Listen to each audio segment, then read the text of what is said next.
अस्सलाम वालेकुम ख़वातीन हज़रात, डॉक्टर इम्तियाज़ आपके सवालात और के जवाबात के साथ। एक सवाल किया जाता है अक्सर हमारी ख़वातीन के तरफ से, जो कि फाइब्रॉइड या एडिनोमाइसिस का इलाज करवा रहे चाह रही हैं या करवा रही हैं, कि क्या हम जिम जा सकती हैं, क्या हम एक्सरसाइज कर सकती हैं इस इलाज के बाद? इस सवाल का जवाब हाँ में है, लेकिन बतदरीज ग्रेजुअली आप स्ट्रेनिंग नहीं करेंगी शुरू में। At least week 10 days upper body की एक्सरसाइज कर सकती हैं।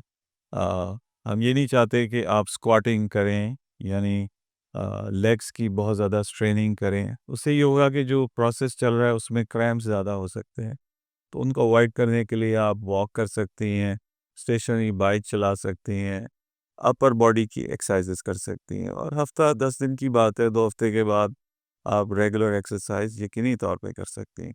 सो मुख्तसरन जवाब ये है कि जितना अच्छी आप मूवमेंट करेंगी, वॉक करेंगी और स्ट्रेनिंग नहीं करेंगी, रिकवरी ज़्यादा से ज़्यादा अच्छी होगी और जल्द होगी।